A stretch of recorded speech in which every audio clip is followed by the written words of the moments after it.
प्यारे बच्चों, स्वागत है आप सभी का आपके अपने YouTube चैनल प्रतिज्ञा क्लासेज कुमैया में। दोस्तों, मैं हूं प्रिंस यादव और चलिए आज के इस वीडियो में हम आपको पढ़ाने वाले हैं बिहार बोर्ड कक्षा 10वीं का NCERT गणित। और NCERT गणित में प्यारे बच्चों आज हम चालू करने वाले हैं बहुपद को। बहुपद यानी आपको चैप्टर नंबर 2 में मिलता है, चैप्टर नंबर 2 में मिलता है। तो प्यारे बच्चों यहाँ पर देखेंगे कि बहुपद का जो है आज हम वन शॉट करने वाले हैं। हालांकि यह जो पढ़ना है आपको कक्षा 10वीं में पढ़ना है।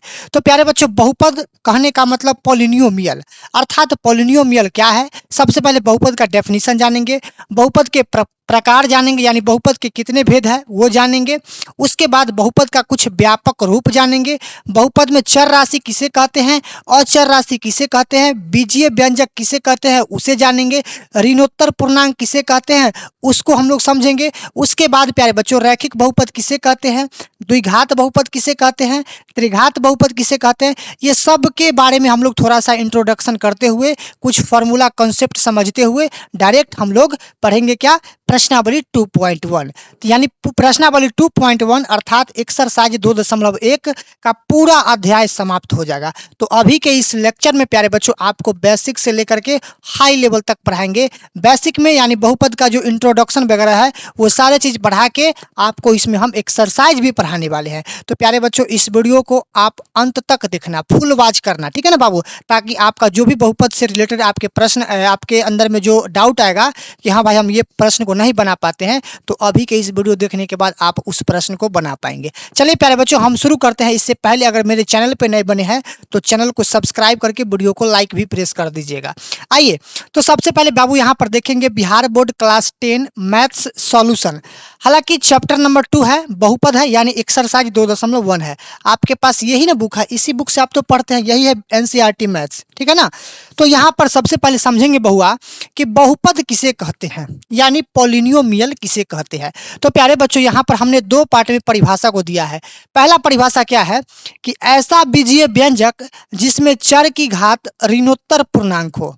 ऋणोत्तर का मतलब समझिए पावर में जो है ना माइनस नहीं हो, नेगेटिव पॉइंट नहीं हो, यानी ऐसा बीजीय व्यंजक जिसमें चर की घात ऋणोत्तर पूर्णांक हो बहुपद कहलाता है। क्लियर। अब यहाँ पर देखेंगे कि जब समीकरण को चर या अचर के रूप में व्यक्त किया जाता है तब उसका घात 1 या 1 से अधिक हो जाता है, उसे ही तो बहुपद कहते हैं या वह बहुपद कहलाता है। तो इस टाइप से आप जो है इसका डेफिनेशन इंट्रोडक्शन के तौर पे आप दे सकते हो। प्यारे बच्चों यहाँ पर आपका एक आता है चर राशि और एक आता है अचर राशि। यानी चर का मतलब वेरिएबल, अचर का मतलब कांस्टेंट। तो वेरिएबल आप किसे कहोगे और कांस्टेंट आप किसे कहोगे। तो आप जानते हैं मैथमेटिक्स में, गणितज्ञ में चर राशि क्या डेफिनेशन होता है कि जिस राशि का मान गणितीय प्रक्रियाओं में बदलता रहता है उसे ही हम लोग चर राशि अर्थात वेरिएबल कहते हैं। और अचर राशि यानी कांस्टेंट जिस राशि का मान गणितीय प्रक्रिया में नहीं बदलता है उसे ही हम लोग क्या कहते हैं बुआ जी, अचर राशि कहते हैं, आई मीन कांस्टेंट कहते हैं। तो बुआ जी बदलेगा कौन कौन बताइए तो सर ABCD आप पढ़े हैं ना बचपन में, ए से लेकर के जेड तक में कितने अक्षर होते हैं, 26 ठो अक्षर होते हैं।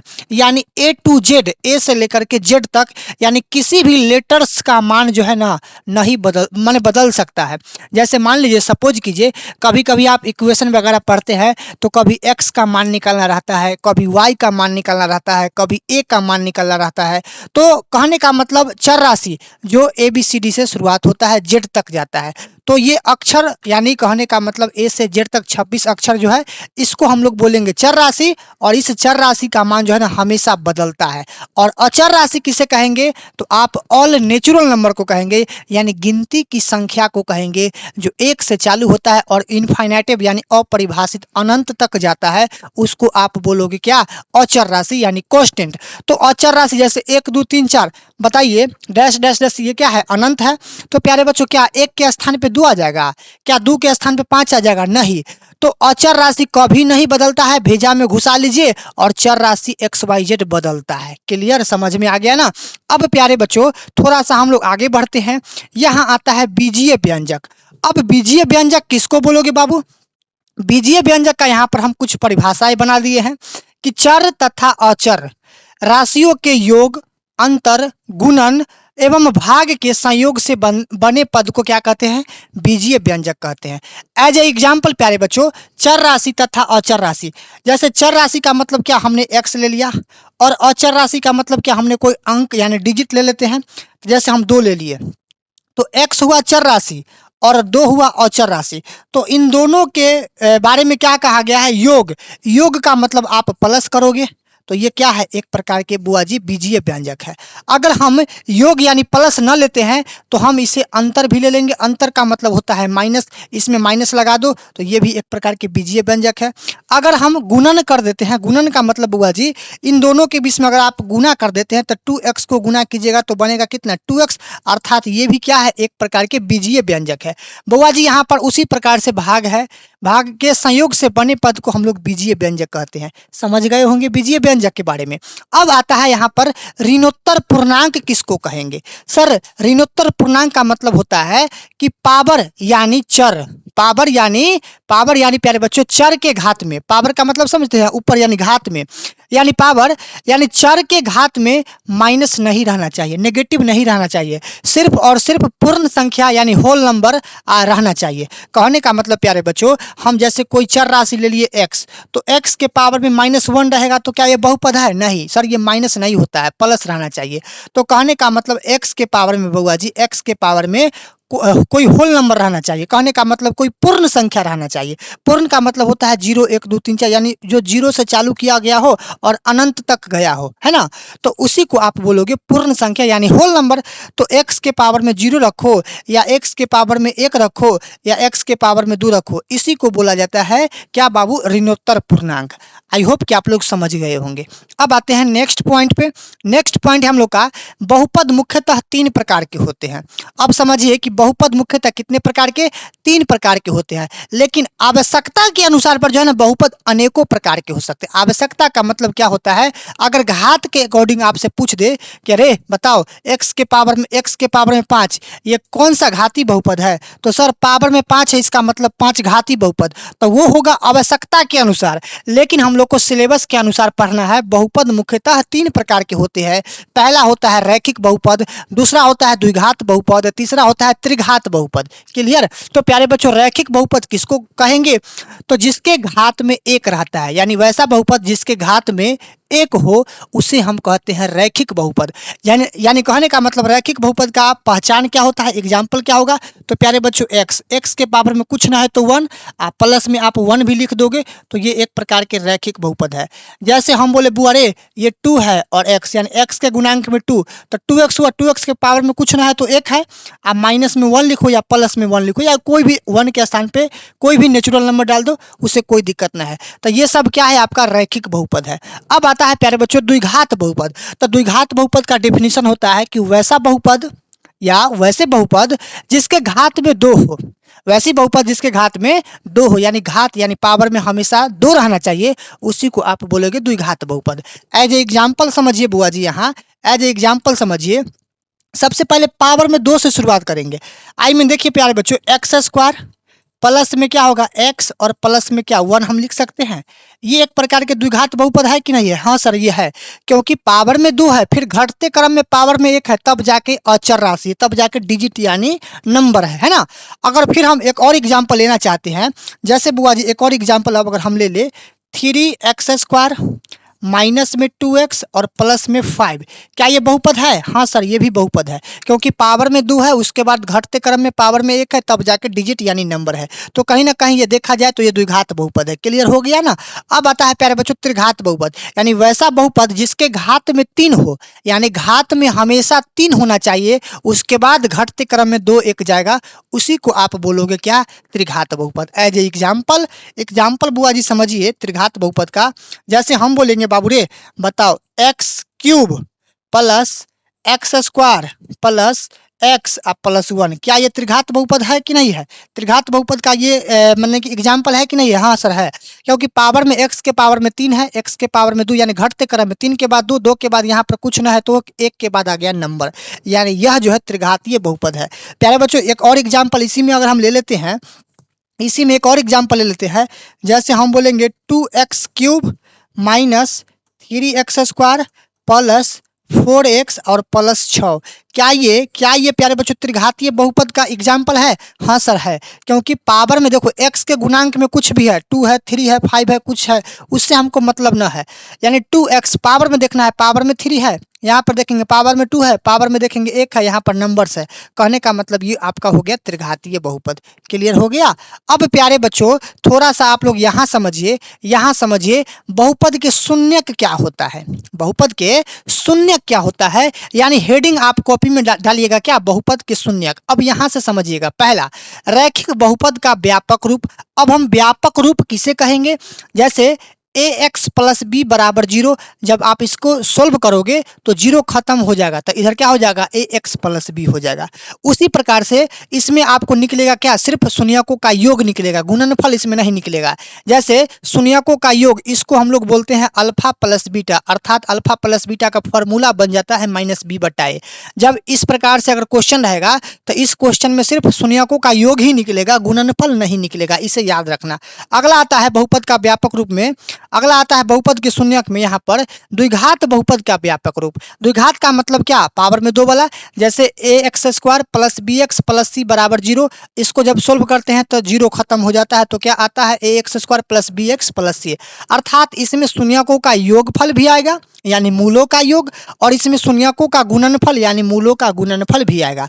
जैसे शून्यकों का योग बराबर क्या होता है, माइनस बी बटा, ये फॉर्मूला होता है। यानी शून्यकों का योग को क्या लिखेंगे, यानी अल्फा प्लस बीटा बराबर माइनस बी बटा, इसी चीज को ये नीचे लिख दिया है। दूसरा आता है शून्यकों का गुणनफल यानी होता है सी बटा ए, इसी का लिख दिया है। शून्यकों का योगफल को बोलते हैं, सॉरी शून्यकों का गुणनफल को बोलते हैं अल्फा प्लस नहीं, अल्फा इंटू बीटा। इसको क्या बोलते हैं बुआ जी, अल्फा इंटू बीटा बोलते हैं। यहाँ पर ध्यान रखिए, अल्फा इंटू बीटा बराबर होता है सी बटा ए, यानी इसको बोलते हैं शून्यकों का गुणनफल, है ना। अगला आता है त्रिघात बहुपद का व्यापक रूप। त्रिघात का मतलब a x cube plus b x square plus में सी एक्स प्लस डी बराबर 0, अर्थात जब इसको सॉल्व करते हैं तो 0 खत्म हो जाता है, तो लिखा जाता है a x cube plus b x square plus c x plus d. Clear है ना। अब इसमें बुआ जी समझिए, इसमें 3 ठो फॉर्मूला आते हैं। पहला आता है alpha plus beta plus gamma, Y को गामा बोलेंगे, बी को बीटा बोलेंगे, इसको इस प्रकार के हम अक्षर को हम बोलेंगे अल्फा, ठीक है ना। तो alpha plus beta plus gamma बराबर माइनस बी बटा ए।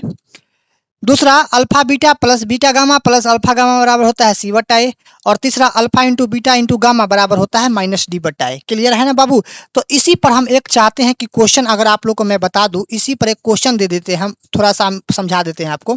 देखिए एक एग्जाम्पल यानी इस पे क्वेश्चन ले लेते हैं। रे बुआ बताओ, अगर लिख दिए हम 3x क्यूब प्लस में लिख दिए 2x स्क्वायर, आप प्लस में लिख दिए 5x और प्लस में लिख दिए 4 बराबर 0, हम बोले इसका की हम बोले क्या इसका क्या, अरे बुआ अरे बताओ ये तीनों फार्मूला का मान क्या होगा इसमें बताइए।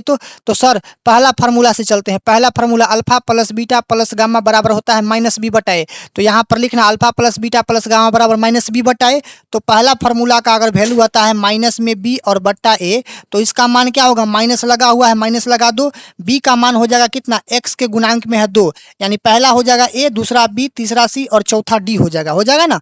तो यहाँ पर देखिए बी का गुणांक में कितना है, बी कहने का मतलब एक्स स्क्वायर का गुणांक में 2 है और बट्टा में ए का मतलब एक्स का गुणांक में कितना होगा 3।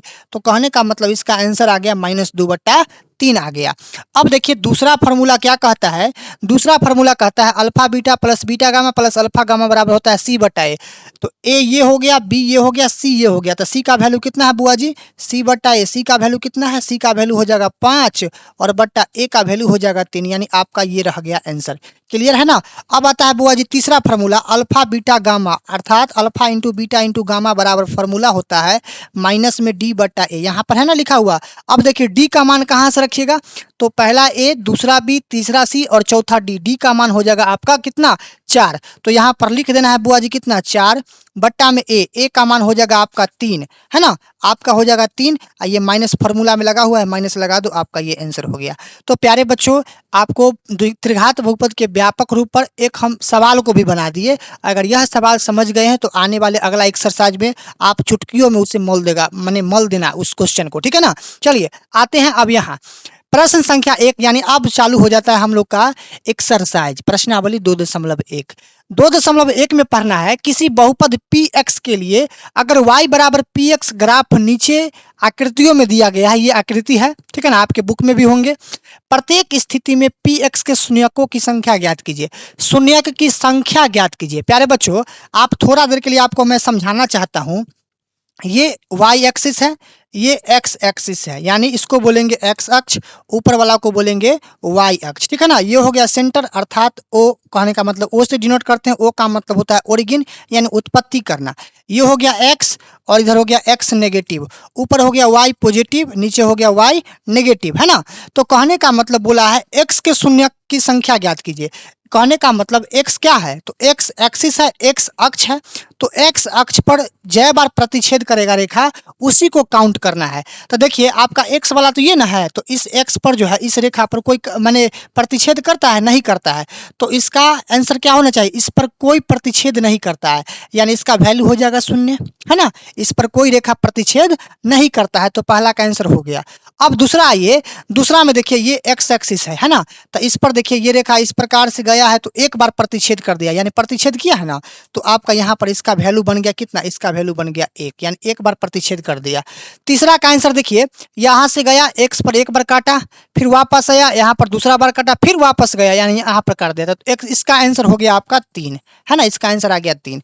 अब यहाँ पर अगला प्रश्न देखिए, तो x पर एक बार ये काटा, एक बार ये काटा, तो इसका वैल्यू हो गया बुआ जी, इसका वैल्यू हो गया आपका 2, है ना। अब पांचवा प्रश्न को देख लीजिए, एक बार यहाँ काटा, एक बार यहाँ 2 बार, और एक बार यहाँ 3 बार, और एक बार यहाँ 4 बार, यानी इसका वैल्यू हो गया 4। इसमें देखिए एक बार यहाँ काटा, एक बार यहाँ 2 बार, और एक बार यहाँ 3 बार, तो इसका वैल्यू हो गया 3। आई होप कि आप लोग इस प्रकार के प्रश्न को आप समझ गए होंगे। जब भी इस टाइप का प्रश्न अगर बोर्ड परीक्षा में आता है तो आप उसे अवश्य बनाना। क्लियर है ना बाबूरे। तो अभी के इस वीडियो में आपने बहुपद का पूरे ऑल बेसिक चीज जाने, और बेसिक के साथ साथ आप फॉर्मूला भी जाने, बहुपद के प्रकार जाने, रैखिक किसे कहते हैं, द्विघात किसे कहते हैं, त्रिघात किसे कहते हैं। उसके बाद आपने पढ़ा प्रश्नावली 2.1 भी पढ़ा, यानी आपका ये पूरे अध्याय समाप्त हो गया। आने वाले किसी और अगले वीडियो में आते हैं, उसमें आपको रहेगा प्रश्नावली 2.2 अर्थात एक्सरसाइज 2.1। तो तब तक के लिए प्यारे बच्चों इस वीडियो को ढेर सारा प्यार दीजिए, अपने अपने दोस्त लोगों के पास इस वीडियो को शेयर कीजिए। फिर मिलते हैं आने वाले किसी और अगले वीडियो में, तब तक के लिए सभी बच्चों को जय हिंद, लव यू। और हाँ, इसका अगर पीडीएफ लेना चाहते हैं, पैनल पीडीएफ सॉल्यूशन वाला, तो आपको ऐप पर मिलेगा, जिसका लिंक आपको इसी वीडियो के डिस्क्रिप्शन में मिल जाएगा, ऐप का लिंक, ठीक है ना। व्हाट्सअप ग्रुप भी है नीचे में, व्हाट्सअप चैनल, उसमें भी आप जाके ज्वाइन हो जाना, फॉलो कर लेना, ठीक है ना बुआ। अदरवाइज आप अपना मोबाइल में प्ले स्टोर खोलना, उस पर सर्च करना प्रतिज्ञा क्लासेज, और हमारा ऐप को डाउनलोड करके नंबर वगैरह दे के रजिस्टर कर लेना। उसके बाद आप वहाँ से जो है ना पैनल पीडीएफ आप अवश्य ले सकते हैं। चलिए मिलते हैं अगले वीडियो में।